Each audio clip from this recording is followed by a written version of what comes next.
Love it. Go ahead, Lori. Thanks. Hi, everyone, and welcome to the Present Lawyer Mindfulness with Mick. I'm Lori Gilbertson, and I'm really pleased to be here today to introduce this session. Just to start off, this session is co-sponsored by 3 different organizations, one of them being LawBank, one of them being the Legal Entrepreneurs for Justice, and a new one, Tribeca Blue Consulting, which is the communications firm of which I'm the owner and CEO.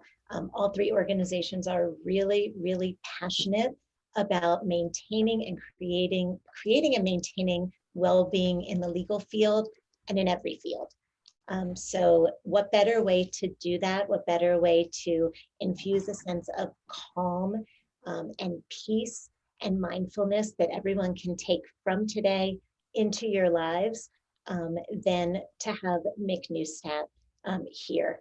Before we started this recording, we were joking a bit that he's the Zen master, and I'm going to say it on the recording because he truly is. Mick is a meditation and mindfulness expert. He is also a licensed psychotherapist. He has been practicing mindfulness and meditation for many years when he just started using it as a way to make sense of his world. And as I like to say, he started doing it before it was cool. So he's here to share what he knows with us, what he's learned in his years of practicing, in his years of learning, in his years also of traveling around the world, living and practicing meditation in 3 different Buddhist monasteries and in remote monasteries in northern Thailand, in Myanmar, and in France. As much as we'd all like to go to those places right now, we're going to be able to experience them through Mick's teachings. He teaches mindfulness now to people of all ages, all walks of life. He's been doing that for the past 10 years. He's a mentor, he's a teacher. He works with young people who are dealing with grief and loss and trauma. And in addition, he works with lawyers. So he works with lawyers at the American University, Washington College of Law. He's really, really tuned into the kinds of struggles that they have. And on a personal level, as many of you know, Mick and I are brother and sister. So he has had the pleasure and challenge of growing up in a family of lawyers, because we have another brother who's a lawyer, and we grew up with a father who's also a lawyer and loves it so much that at the age of 80, he still hasn't given it up. So Mick has some great personal knowledge to share as well, and I'm really pleased to introduce him and turn everything over to him. Thanks so much, Mick, for being here. Thank you. And yeah, excited to be here with everyone today, both live and on video, whatever time you're watching this. And that kind of speaks to one of the benefits of mindfulness. And I've done a couple sessions this week with different people, one with a dental society and another with some therapists and caseworkers who are doing great work with teens. And one of the things that is like a common theme in this week is people coming to the sessions and saying like, oh, you know, I'm really glad I came. I almost didn't show up because I just don't think I have time for this. You know, we've had all these other mindfulness trainings and I just like a lot of times don't go because I just don't have time for it. But I feel refreshed, like I feel energized after that, 10, 15-minute meditation. So I think it's so important that we take the time to pause, whether that be like 30 seconds here and there, or whether you can carve out 10, 15 minutes in the morning before you start the day, or 10 or 15 minutes or more at night before you go to bed. So I'm hearing that more and more, that pausing to look inward and to notice how we're feeling and to take care of those feelings, both physical and emotional, can make a really big difference. And it just starts with simple steps of turning our attention, towards ourselves. So we're going to do that today for like 10 minutes, 10, 15 minutes together. So let's get on with it. So if you've never practiced mindfulness before, or you've never meditated, one really important thing that I want you to remember is that it's not about clearing your mind of thoughts. Okay, that's like the number one reason why people don't try mindfulness. Number two is I don't have the time. Number one is like I can't clear my mind of thoughts. So you don't need to clear your mind of thoughts. We're really just creating space to notice our thoughts and train the mind which thoughts to pay attention to, and also train the mind to come back to the body, to come back to the breath, to that stillness, to that spaciousness that's always there that we just need to cultivate a little more in our daily lives. So you can breathe, so you have the time, and you have a mind, and the fact that it's thinking means it works, and we don't need to stop the thinking. All right, so we'll do a short mindfulness practice today, and really what I'm going to do is guide you to bring your attention to your body, to your breath, and then to notice thoughts, but not follow them. And when you do follow them, you notice and you kindly bring your attention back to the present moment. All right, so let's settle in, and you can find a comfortable seated posture. You can also meditate standing up or lying down if you were feeling alert and awake in this moment. So just sitting with an upright spine, and you can do this with your eyes closed or your eyes open. And if you have your eyes open, just gaze to a spot right in front of you, maybe your space bar or some spot right in front of you to hold a soft gaze.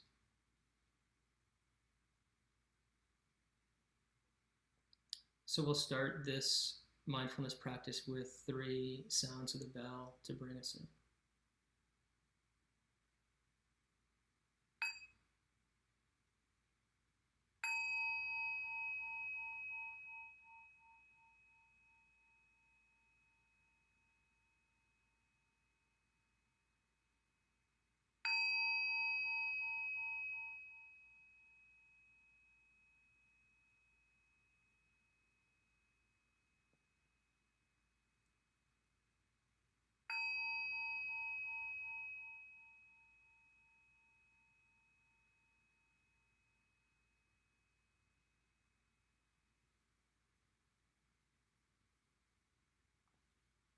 We can begin this practice by taking a few deep breaths.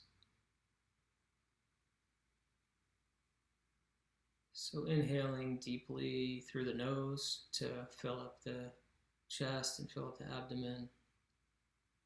Feeling the front of the body, the abdomen expand horizontally,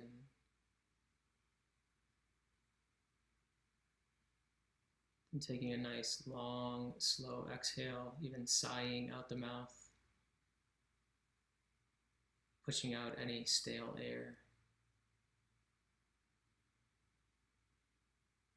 And a deep inhale, you might even feel your chest and shoulders lift a little bit. And a longer, slower exhale, feeling the shoulders and chest fall. And taking one more.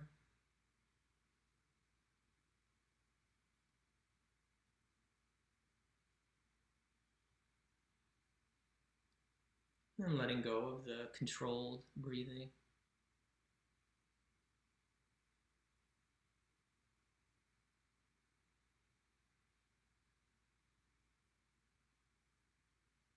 And during the day, our mind can be pulled in a million directions.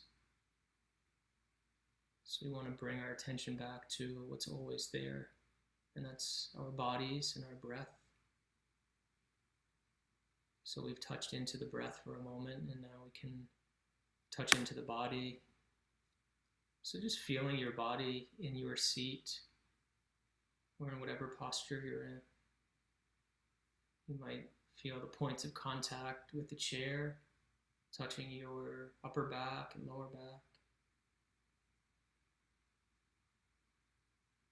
Moving your attention to the lower body to feel the weight of your upper legs, buttocks in contact with the chair or floor beneath you.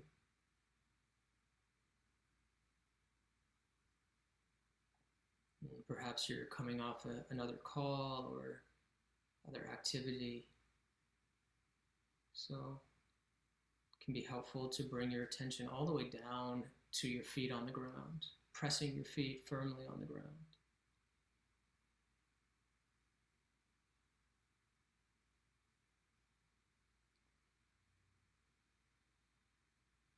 And with your body stable, solid in the chair, you might also notice the space in which you are sitting right now.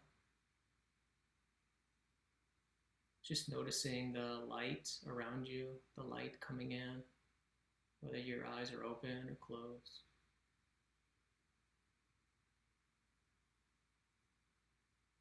Feeling of all that space to your left and right, behind you and in front of you, and stretching out from the top of your head up to the ceiling and the sky. So there's so much space around you to hold your thoughts, or space for which your thoughts to float away into.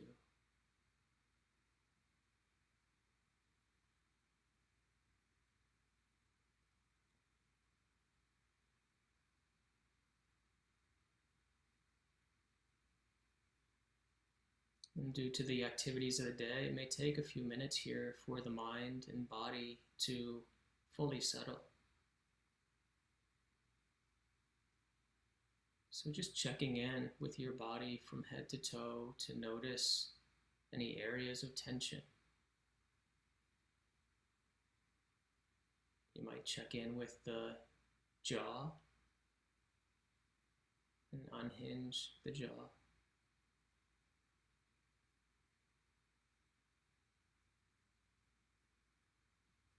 You can notice sensations in the eyelids and your eyeballs.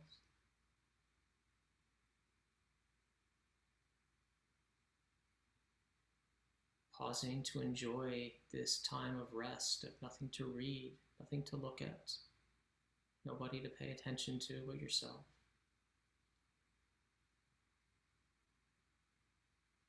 Even breathing in and out of the shoulder, of the forehead and the scalp.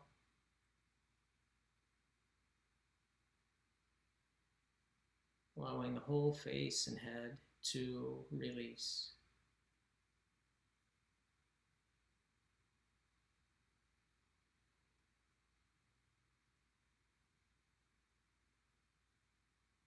And doing the same with the shoulders and the arms. Maybe you want to pull the shoulders back a little bit to expand the chest, and then let the shoulders soften and drop.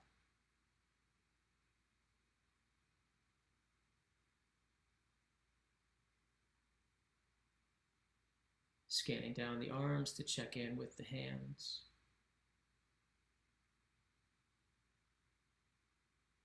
Remembering there's nothing to hold on to right now, nothing to grasp. The hands can rest hand on hand or hand against your legs or in your lap.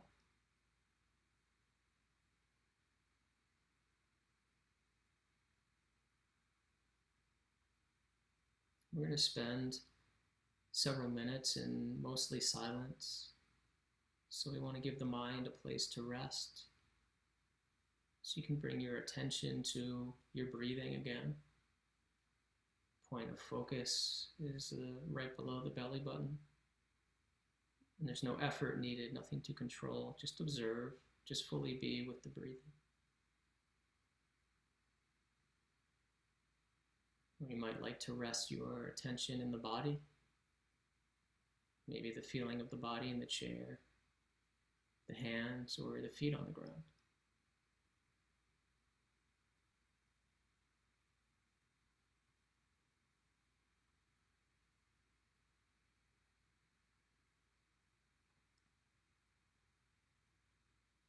So resting attention in your chosen anchor or chosen home base.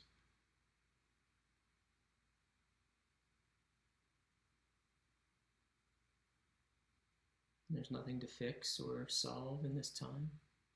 Just rest your attention there. And if the mind wanders, we notice it. Okay, the mind is doing what it does. And then gently bring your attention back to your breath or to your body.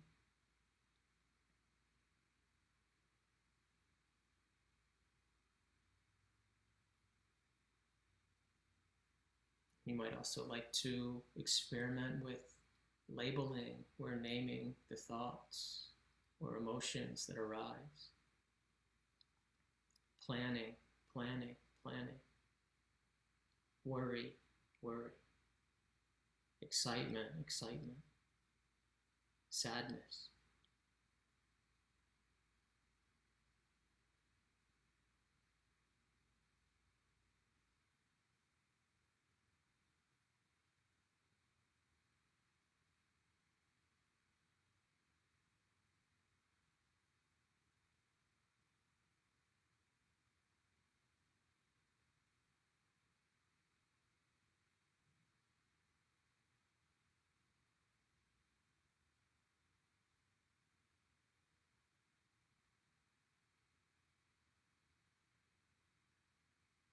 We don't need to suppress or push away or push down the thoughts and emotions that come up.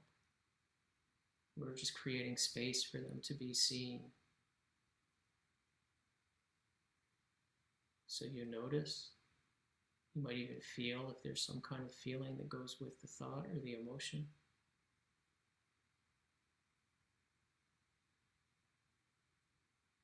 And you might even say to yourself or to the thought or emotion, I see you, and I'll come back to you later if it's something that feels like it needs your attention. So no pushing away, no effort, no force, just recognizing and then coming back home to the breath, to the body.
coming to the end of our practice,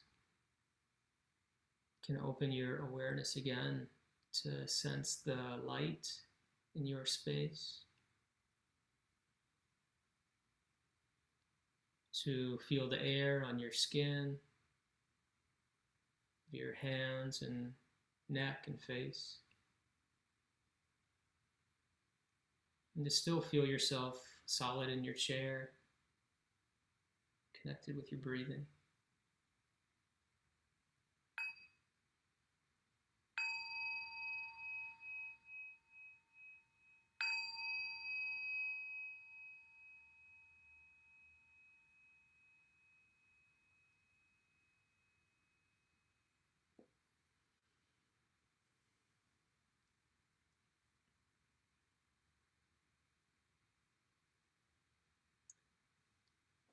Thank you, everyone, for your time there and practice and coming back, even if the mind was going the whole time and maybe you just got a little sliver of settling. That's still immensely valuable. And it really does change your brain. Even if the mind was wandering, sometimes people say, yeah, I heard the bell at the beginning, I maybe breathed, my mind went off, and then I heard the bell at the end. But even if it was only a couple times you were able to bring your mind back and be with the breath and the body, that's actually changing the pathways in your brain. And I imagine that many of you, or probably most of you, had a couple minutes in there, maybe longer, where you were got into kind of a groove. So every time that you come back, you're retraining the brain from running in a million directions. So, and there's nothing wrong with thinking, there's nothing wrong with planning and working. It's just when that energy becomes draining because there's, excessive thought planning. So when we come back to the present moment, to our breath, to our body, even just for 30 seconds, that gives us energy to do all those other things that are important for us and do the things that we're thinking about doing. So you may not have time for, I think that was like a 10-minute practice that we did, maybe a little longer. You say like you might not have time for that, but you do have time like throughout the day to find these and build in these times to come back to your body, come back to your breath. And really quickly, a couple things that people have been saying have been working for them and that they've tried is having like pausing during transitions, like stopping for 1 minute, for literally a minute or 30 seconds before you start your work, whatever time of day you start your work.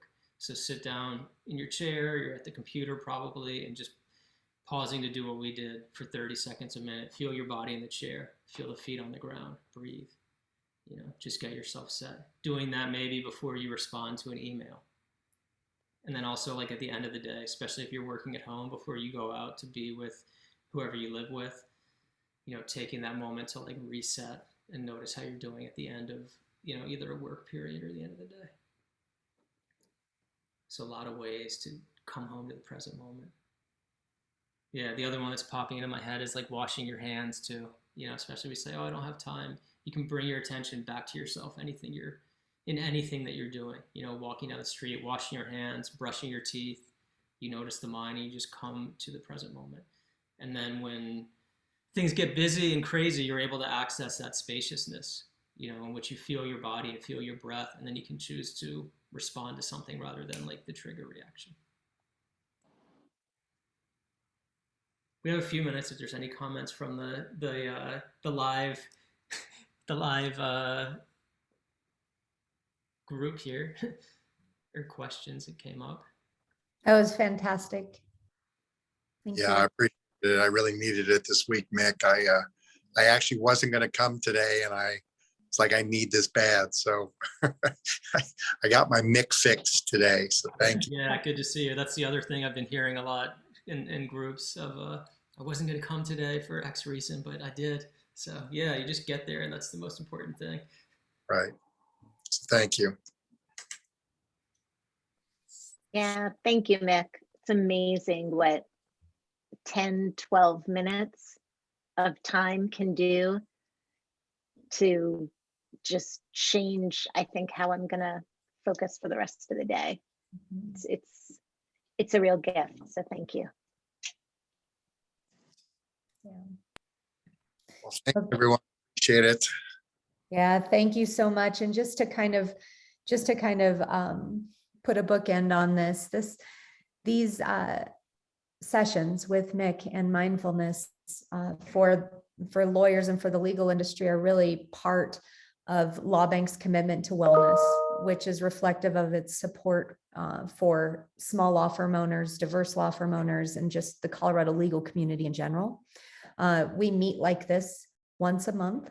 The times have been changing a little bit around just as schedules have changed, but what has stayed the same is that mindfulness is something that really does work to decrease your level of stress. It increases your productivity, and consistent practice is essential. So if you are going to do it regularly. You either make time for wellness or you make time for sickness. And this couple of minutes with Mick every single month is part of really how I commit to myself. So thank you all for being here. And thanks again to Mick and to Lori, to our sponsors, LawBank, LEJ, and Tribeca Blue Consulting.